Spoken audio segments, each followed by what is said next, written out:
Hello and welcome to another episode of Gemstone Mine. I'm John. I'm Alex. And I'm Jake. And today we've got another lesson from cEDH. And this time we're going to be asking the question, and then hopefully trying to answer the question, what makes a good commander? cEDH is a metagame within the commander format that sits at one extreme, with highly consistent, highly efficient decks. But not all cards are equally powerful in all formats, or even in all metagames. But there are still lessons to be learned from how people are brewing with the most powerful cards available in Magic. Before we get to that though, you know where we gotta start. We gotta talk about some news. So Jake, you mentioned that recently there had been an update to the cEDH decklist database. Yeah, the cEDH decklist database does periodic updates where they have their reviewers go over decks that have been submitted, and once they have been reviewed, they'll add them all in a big batch. And this was one of those particularly large batches. So there's a lot of new entries in the main page, but they also have a Brewer's Corner, which is in a drop-down menu that you can access.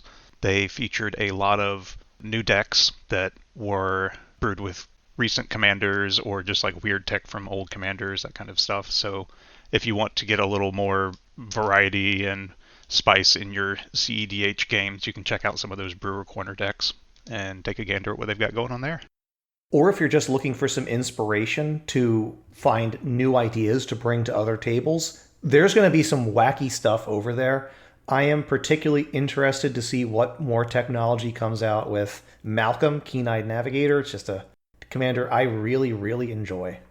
Yeah, and especially if you are interested in commanders that have come out in a very recent set, this would be a good place to look for it, because they do have a set of requirements that decks have to have been play-tested X amount of times and so on. So if it's a brand new commander, it obviously hasn't been tested that much, so you'll see a lot of stuff here. Absolutely. And the good hits keep on rolling. Moxfield is apparently getting collection management, as Jake, you found out with a Discord message. For anybody who is currently trying to store their collections as a single deck, please stop doing this, because it's going to be invalidated really soon, because I'm working on collection management as we speak. Yep, apparently that was a thing some people were doing, which, I mean, clever idea. But Harry said, hey, don't do that, because you're going to have to do it again. So, collection management, Moxfield, that'll be cool. It will be something that I have been looking forward to. It has been what has kept me very happily at Architect for most of my brewing, and the fact that I can never remember how cards are spelled correctly. So, yeah, Architect's search engine is still a little bit better for me, but I'm glad to see this feature coming to Moxfield. Yeah, I've tried a lot of different collection management services in the past, and they all had things that just I did not like, so I wound up just making a spreadsheet, and then I quit updating that like 2.5 years ago, so it's completely useless, and I honestly don't know where my cards are anymore. So, hey, we'll see if this one works any better. Womp womp. Well, Alex, we've got some news on the Magic front as well. We've got spoilers from not one, but two sets. And why don't we take these in chronological order, unlike Wizards of the Coast, and talk about maybe some cards from Time Spiral Remastered first. You mentioned there's some potentially good reprints in there. There are. Time Spell Remaster is coming to us as one of the supplement sets, not standard legal, but it brings a lot in terms of both cEDH staples that exist and normal EDH staples that exist that hopefully lower the price on some of the existing ones, making it more accessible. Things like Pack of Negation, older frame artwork for Laboratory Maniac or Remand is pretty neat.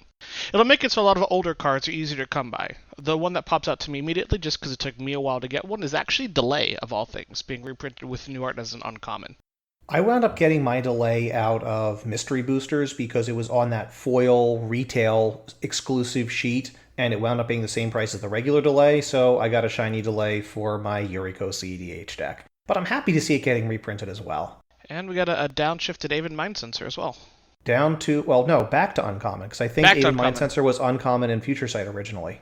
And then we also have some news with the next proper standard legal set, Strixhaven, which is going to be the set which, similar to Ikoria last year, is going to come with the cycle of 5 commander decks. Yep. Yep. That's all we know. So they are the enemy color pairs in this set, and after some poking, Mark Rosewater has mentioned that it's going to be focused on where the colors clash, not where they overlap. So we should see some fresh takes on color pairs that we've already seen in a couple other sets. So this will be kind of neat. Yeah, Yeah, famously, we're going to be basically stuck comparing these wizarding school houses to essentially Ravnica guilds. Like we have the Boros Guild, we have the the Boros Lore Weaver, or whatever house, Lorehold. Lorehold House, excuse me. And they're going to have a hard time shaking off the dust that is the Boros Legion. It'll be really interesting to see what they wind up doing with this. We've seen a cycle of commands so far, similar to Atarka's command, Kolagon's command from Dragons of Tarkir, except it's the two enemy colors that are forming these commands with multiple options. I think it's pick two out of a list of four. That's correct.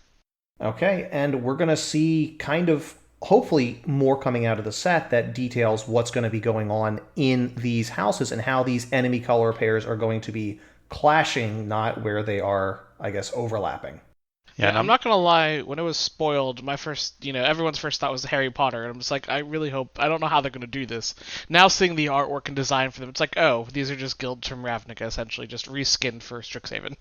It definitely does not feel like a Harry Potter thing. I know that's where a lot of the community went when they're like, oh, magic schools. But, I mean, magic school is a very wide range of representation in various bits of movies and books and everything, like Discworld, and I know The Witcher has magic colleges, and I mean, the Tolarian Academy is right there in magic. I do like how it looks like the different, I don't know, colleges? Yeah, the different colleges are all focusing on like real world subjects. So like the red white are the historians, the blue red are the theater kids, the green blue are the math majors, the math magicians. That's kind of neat. Math magicians. White black are like first. Beat poets with battle poetry something. They're like mean I bards. never would have expected black white to be writing diss tracks. And then green black are the goth bio majors. All right, sure. I'm interested to see how this goes. This is magic meets young adult fantasy. Hasn't it always been, though? I don't know. I will say Lorehold Command does look like it could be right out of Ravnica. There's Loxodon and they're shooting lightning. So yeah, exactly. Well, pivoting from Wizards of the Coast and their recent previews, there have been some really great pushes for charity in the community recently. Jake, you and I saw recently that, as of the time of this recording would have been last week, that the Mental Missteps and Rebel Sun had been raising charity with a stream they held on February 26th to support an organization called RAIN. Yeah, unfortunately I missed this stream. I'm a little upset that I missed it. I just had other stuff going on and couldn't get there. So it's really cool that they were raising funds for RAIN. It's a non-profit anti-sexual assault organization that does a lot of really good work out there. So anytime that gets support and people play Magic, I think that's a good overlap. That is a very good overlap. And we were kind of cup runneth over, as last week, by the time of this coming out as well, the prof at Tolarian Community College was holding his own charity fundraiser to support Trans Lifeline. And I think the fundraiser was, trying to auction off 2 boxes of Ultimate Masters or Double Masters? Yeah, so initially it started off with Prof saying there's 2 boxes of Double Masters, and if you donate $4 to this fund, you get an entry. So every $4 entry gives you another draw. And then people just started coming out of the woodwork to offer more prizes. As of the recording, there's stuff like a signed Library of Alexandria and multiple booster boxes and all kinds of ridiculous amounts of stuff. There's like a foil Gaia's Cradle and then people offering custom deck boxes. And it's just really cool to see the community come out so much to support this. And as of the time of recording, it's almost at $150,000 raised over. I will make sure that in the show notes, I will include the final value of it, and I will make sure that in the YouTube version of this episode, we're going to include the final value with links to the. If somehow you found us and don't know about Tolarian Community College, I will happily point you in their direction. Similarly for Mental Missteps and for Rebel Sun, I'll be happy to send more traffic their way with our tiny little soapbox that we stand upon. Yeah, even if you miss the deadline for any of these fundraisers, you can still donate to these amazing causes. So do that if you can. And if you can't, do that. All right. Now, Jake, normally this is the part of the episode where you have been sitting silent over the past few months, but in terms of games we played, you are here to tell us about a couple of cEDH games you played. Yeah, I finally dusted off my webcam and got everything set up and played a couple games of cEDH with, at my time, my only cEDH deck that I still had put together, Najeela. I did not win either of my two games, but I did manage to get a Jeweled Lotus turn 1 Najeela out. That was a pretty cool feeling until the next turn when somebody stole it with the Gilded Drake, and I was like, well, cool. Yep. And then I was kind of out of that game. I did at one point have Tainted Pact, Thassa's Oracle, and Pact of Negation sitting in my hand staring at a Rule of Law effect and feeling a little sad. But, it happens. Rule of Law is good. Yep. It is a very good card and a very good effect. Well, we had no other real exciting games in the past couple weeks. We have been doing some brewing with some new decks. Alex, why don't we start with the I guess we'll call it the nascent egg of a plan you have. Alright, so actually, in my mental headcanon, I call it a Tale of Two Elves. One of them is a Temur Value Elves, designed to kind of combo off with the board present, and the other one is an Abzan Value Elves, where I try to get a big board presence as possible and then use board presence to win. That's all I got so far. I got colors and like 4 cards. All right, keep us updated on where you're going to go with it. Jake, you are brewing assembling another cEDH deck? Yeah, there's not much brewing here. I think I'm switching out 2 cards from the stock deck list, but I am putting together the Godo Helm deck, just because it's cool. It's a very aggressive type of deck that I don't know why I've taken so long to put together and try out, but I am looking forward to it, and I think it will play into our little cEDH meta pretty well. So, hooray, Godo. I never thought I would say it, but Jake now has 2 mono red decks. This is true. I mean, it doesn't hurt that red has gotten a lot of support in the last year or so, and I think that red might be one of the stronger colors now, which is pretty cool. It is extremely cool. And I'm going to be brewing with red and your other favorite color, Jake, with black, as I'm brewing the deck Cardor the Doom Scourge. This is the red-black uncommon Demon Berserker from Kaldheim. I got the fancy showcase treatment for it with the Viking art, and I am not sure exactly what direction the deck will wind up going. It is going to include mass reanimation, because when you mass reanimate a bunch of things, normally the downside is your opponents get the first use of those creatures. Well, if your commander re-enters the battlefield at the same time and effectively goads all of them, yes, they get the same first crack at all those creatures, but they're all going to be pointed away from you. So, yeah, I am looking forward to playing around with this one. Yeah, I've seen some of the stuff you're doing with this deck and offered a couple suggestions, and I am looking forward to it. One cool little note is that Carter has that effect that's like Goad, but it's so much better than Goad because it even applies to stuff that was not around, because Goad is actually hitting the creatures that are in play. Carter's hitting the players, so anytime they get a creature after he's around, it's still goaded. So that's cool. Exactly. It's super, super cool. Well, speaking of super, super cool, we've talked about some of the decks and some of the concepts that we are brewing around with, and that makes a good time as ever for us to start talking about what is a commander. Yeah, so this is like episode 19 in a Commander podcast, and if you're listening to this, you obviously play the format, or you're lost. And asking what is a commander is kind of a stupid-sounding question, but before we completely dismiss it, I think it's worth looking into. So, in the game, a commander is a guaranteed card that you will always have in your opening hand and throughout the game. So you never have to hope to draw this or spend any resources to tutor for it out of your deck. Anymore, at least. Once upon a time, before rules changes, there were effects that could, in fact, shuffle your commander into your deck, and then you would actually have to tutor for them and or hope to draw them. So, yes, that is bygone era. The Dark Ages. This is absolutely true, but yeah, the best way to think of it is that it is essentially an 8-card or 9-card hand that we see in decks that are using partners. And we saw just how game warping it can be in 60 and 4 formats when they just had access to a companion with a significant deck building restriction. So I don't think it's a stretch to say that having that extra card in your hand, or in the command zone in this case, really does heavily inform our format. Yeah, the companions are a good thing to look at. They completely warped every single format they were legal in, to the point that the rules for them got rewritten. So just think about how strong of an effect that is, and especially the consistency.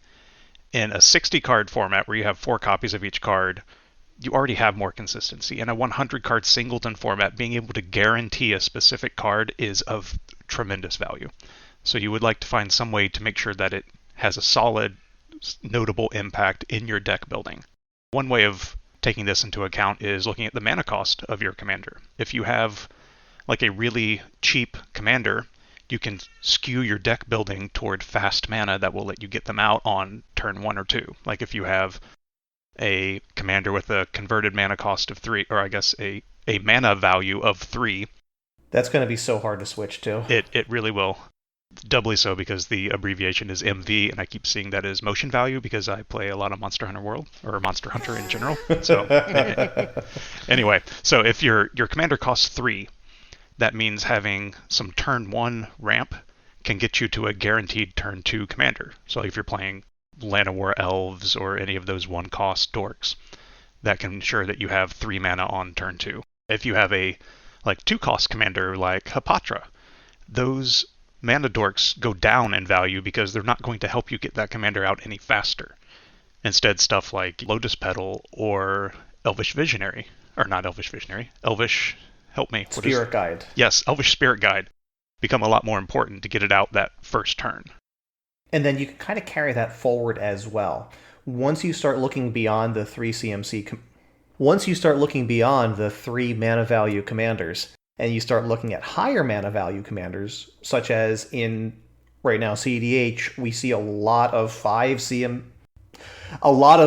mana value commanders running around in the form of the very powerful and increasingly popular Crom and Tevish Zot lists that are out there, having access to ways to produce large amounts of colorless or generic mana, such as Grim Monolith or Mana Vault, to get that 3 in your commander's mana cost paid for. It can really speed things along. On the other hand, if you have mana values that are very heavy on a specific color, like Niv Mizzet or Niv Mizzet Perun famously for that red, red, red, blue, blue, blue, those types of effects where you're only getting colorless mana are a lot less powerful. The commander also helps constrain the color identity your deck is based off of. Imagine if Turgid was black-blue, or Scorpion God was black-green-red. I have both dreams of those like that. Yeah, like we've had that conversation when spoiled. Like, man, Scorpion God would be great if it was Jund, or Tegrid is good, but imagine if it had blue. God, I would be so thrilled. Oh my god. No, for both of them, because it would just be phenomenal having both. I think that was intentionally left out. Yes, and I think that this is one of the strongest points of Commander as a format, just having that restriction that if you choose this commander with a particularly powerful effect, you have to then build within the constraints of that particular color identity, which is one of the things that we're going to talk about in a couple of moments when we talk about the common aspects of cEDH commanders. Because we need to understand what these powerful things are being done in cEDH before we can bring it back to the rest of the tables. So looking at a lot of the cEDH decks, like if you go to the deck list database and poke through there, you'll notice that the vast majority of the commanders can be sorted into a couple different categories. You'll have commanders that are synergy or combo pieces for the decks. These are commanders that make the cards within the deck a lot more efficient or more powerful, or both. This could be from turning normally unplayed garbage cards into actual game-ending pieces, to even just taking good cards and making them great. Another category would be value engines, or just value commanders. These are commanders that are going to help you accrue more resources while playing, which will make your game plan more consistent or faster. This will be stuff that, draws you cards or produces mana or any other way of getting value in this game. And then there's also kind of a wild card category I was thinking of, like a unique effect or color identity, anything where you are looking at aspects of the commander that don't neatly fall into synergy or value. So if we're talking about these aspects of commanders, like synergy pieces, they are going to lean heavily on the fact that your commander is always available. And these are often parts of multi-piece combos in your deck. So if you have a 2-card combo and part A is your commander, you can just focus your entire deck on getting part B. So either multiple copies of a part B or part B and its tutors, and you can just ensure that you will always have access to one half of your combo. And that is the correct. That is the goal of your new Godo deck, right? It is a and B kind of scenario where your commander's part A and the other half is in your deck. Actually, it's just ramping up your commander, right? Yeah. Go ahead, Jake. Explain this one in detail, because this is a really good example where it is essentially a 1-card combo.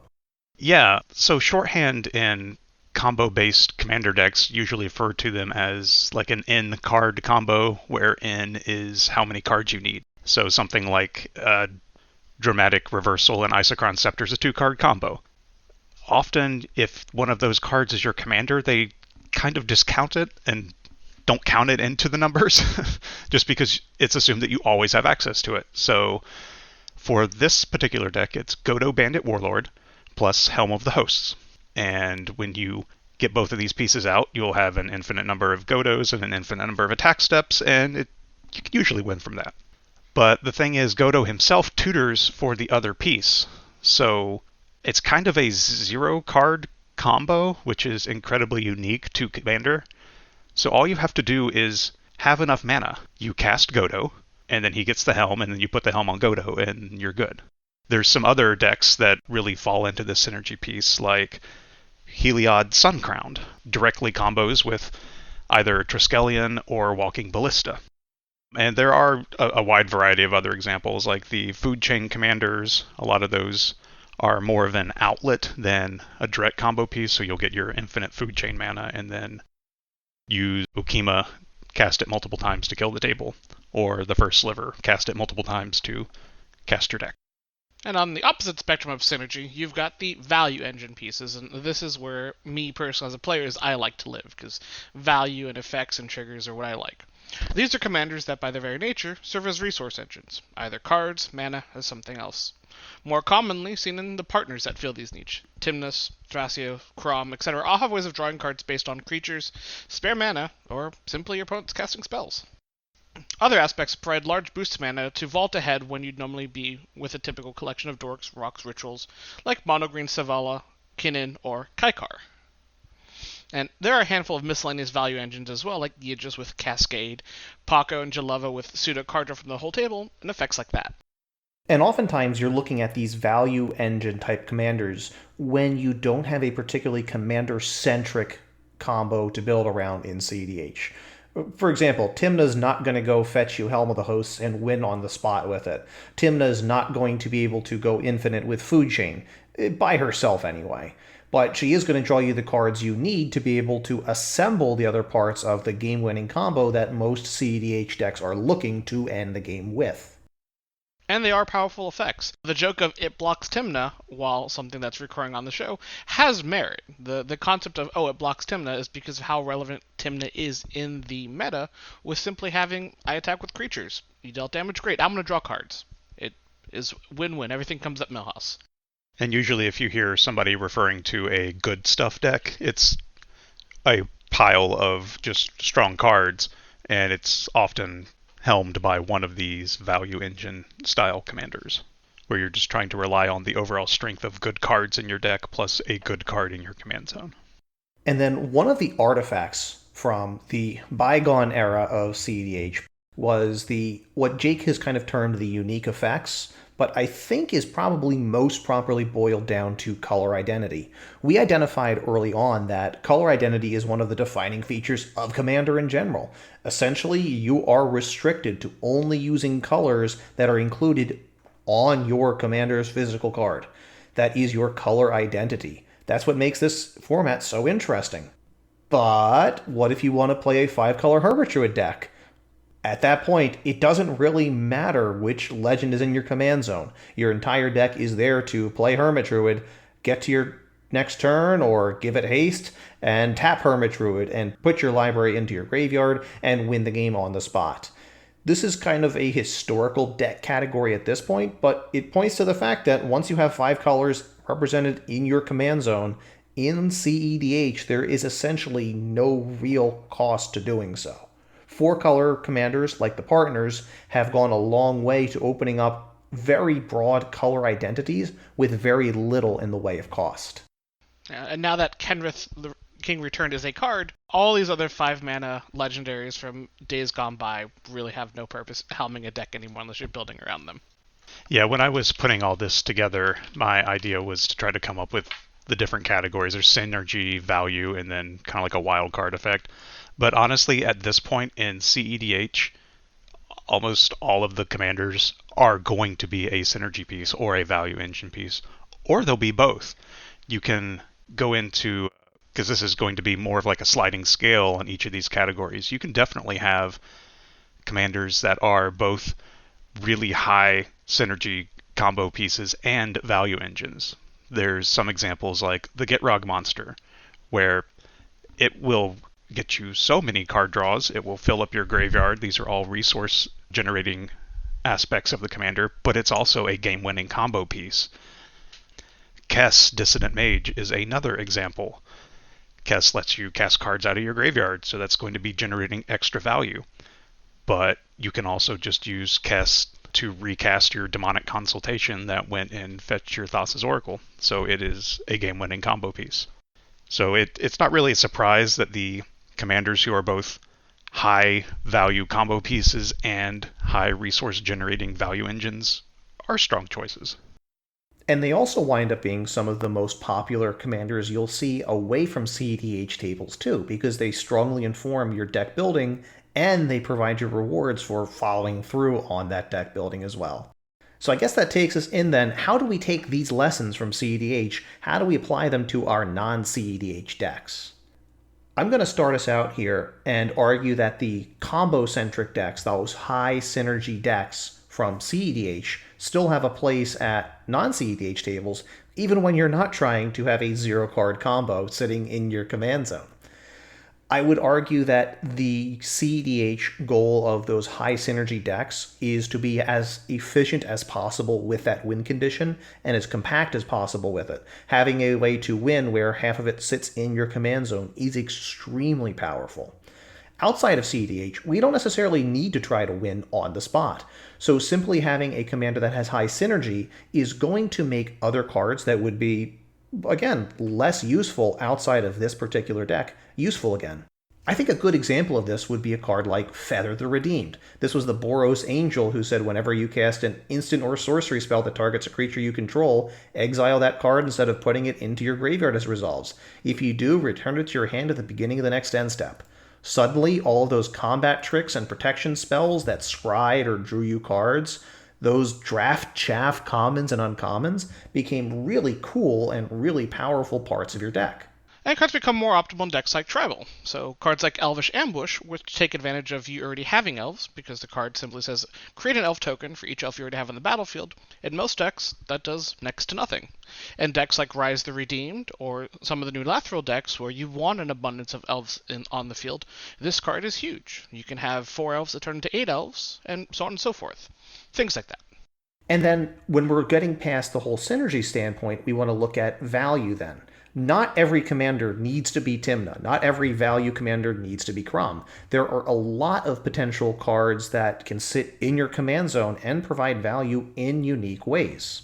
Jake, you had a deck that you had been brewing for a number of years now, on and off, that is always just kind of skirting on the edges of being done, being ready, and being in a state where you want to play it. And that would be your favorite Esper Fairy. Yeah, I actually have, I think at this point, 4 different deck lists for Alayla, Artful Provocateur. I just like that she's a fairy warlock. There's not very many fairy warlocks out there. So it's an Esper deck that generates token fairies whenever you cast an artifact or enchantment spell. So for value, it doesn't necessarily have to be card draw or mana resources. It could just be anything that provides value in the game. A lot of times you can turn these tokens into mana or card draw or tutors. And board presence is its own type of advantage, as we have described, particularly when your commander is also a Anthem effect. That is true. I do want to touch on a point that I believe it was the Mind Sculptors made in a recent episode, where they were saying you could boil down almost everything to either card draw or mana. Dumping stuff into your graveyard is basically card draw because you're just using your graveyard as your hand, or making tokens like an Alayla is essentially card draw and mana because I'm just going to sacrifice them to Calling the Weak or Phyrexian Altar to get mana, or to Diabolic Intent to draw cards, that kind of stuff.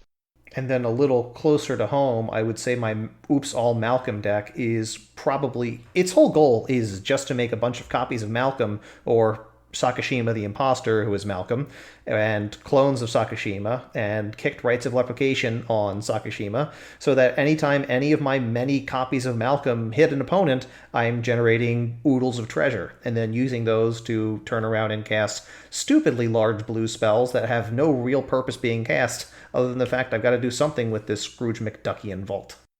So it's Malcolm in the middle and on the edges and behind you and above you and below you. Kiri could be considered value, which is weird, because you normally don't consider a Boros deck as a value deck, of all things.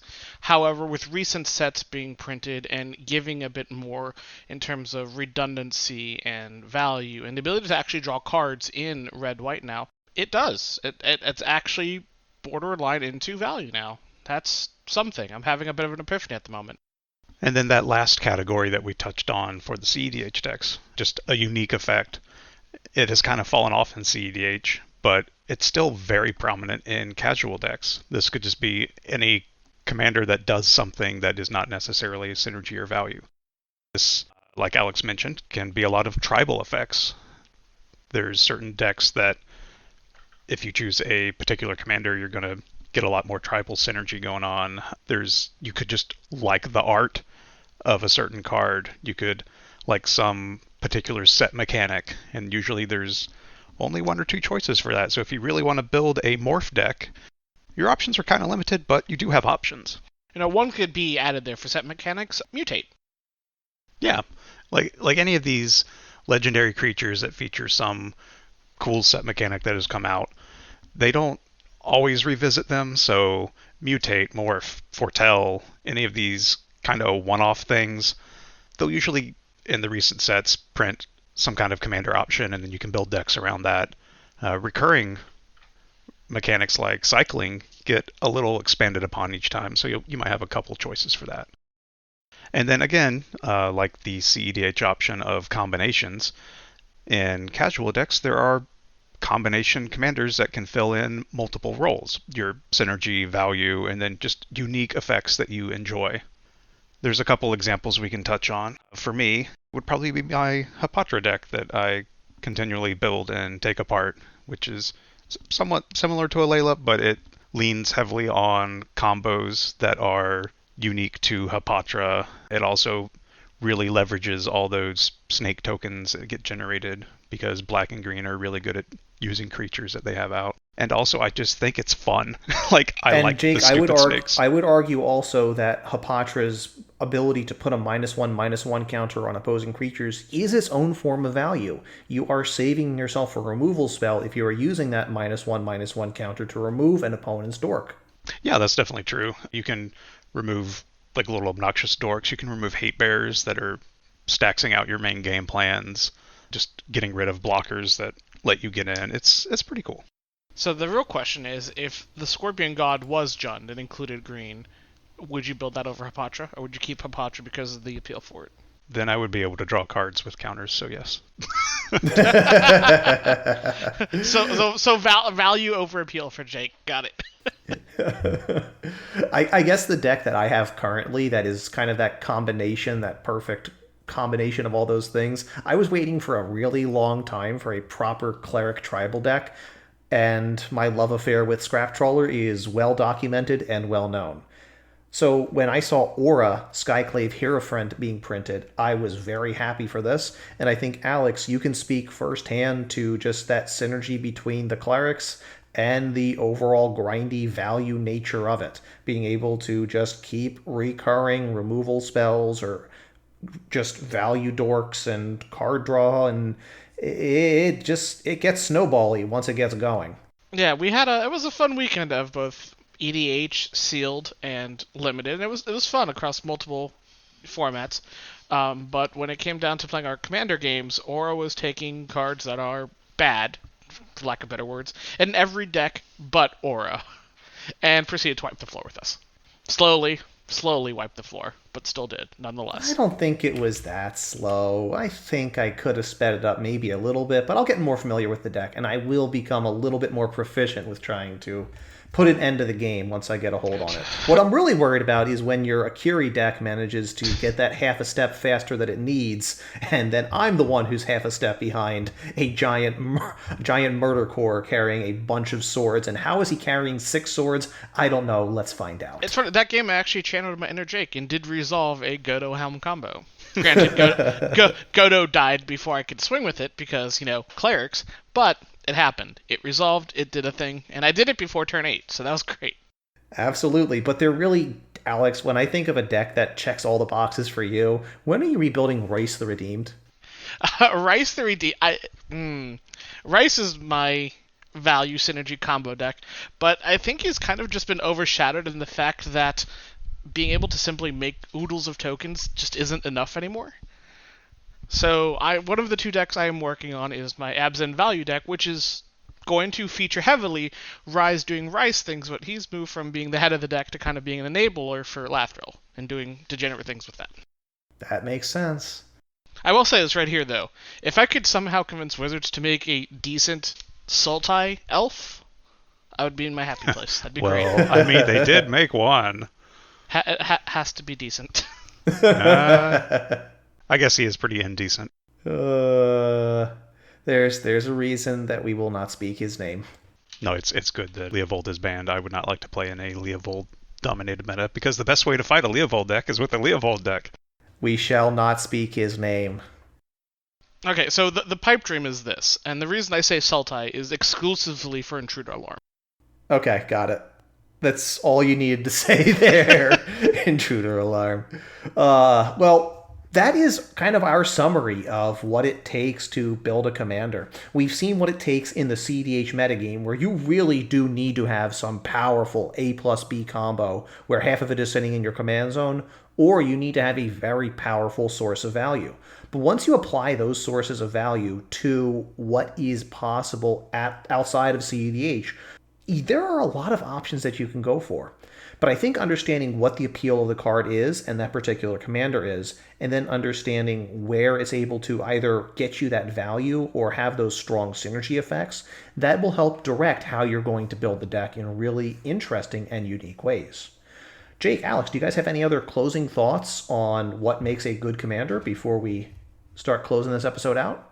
I think it's just important when you are choosing a commander for a deck to try to see if you can make it check off some of these boxes, see if you can get a potential synergy or combo piece, see if it's a value engine, maybe both, and if there's just something unique that speaks to you from that particular commander.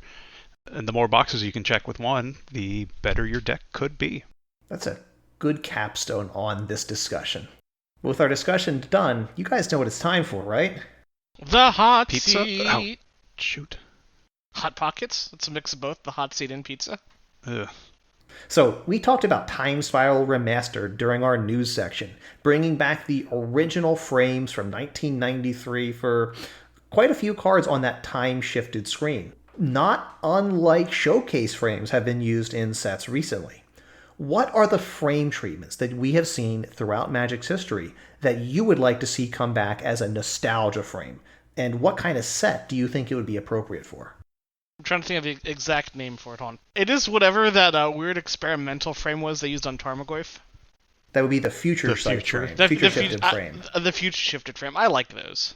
What kind of a set would be good for that one? So it would be anything that would, if we're talking from like a Magic standpoint, it'd be anything that involves Teferi as one of like the primary story players in that set, because it could be things that he's seeing from a temporal standpoint in the future, and those cards could be future sight cards with those frames.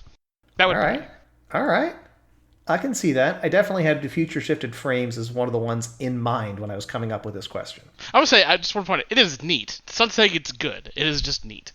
I do like the future shifted frames because of the placement for the mana cost.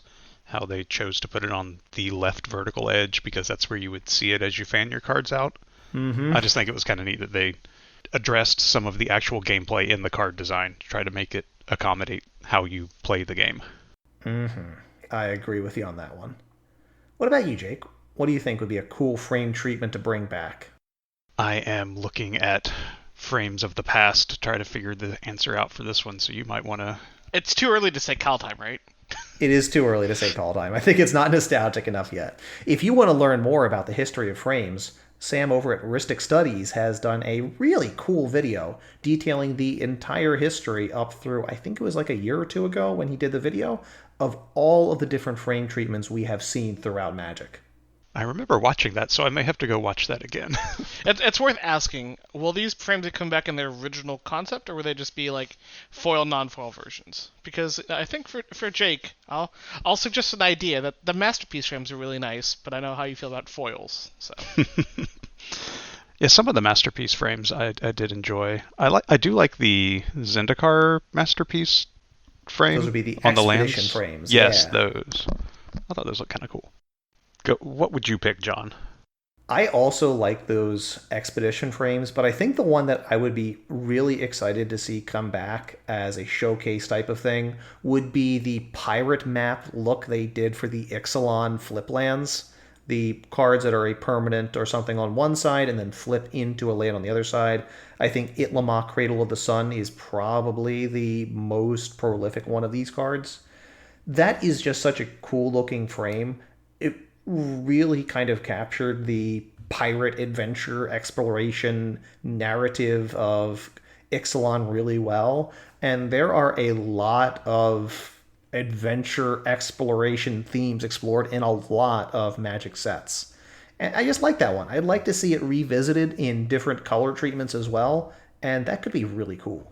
So Zendikar Rising might have missed out on that, that is what you're saying, because exploration is the name of the plan.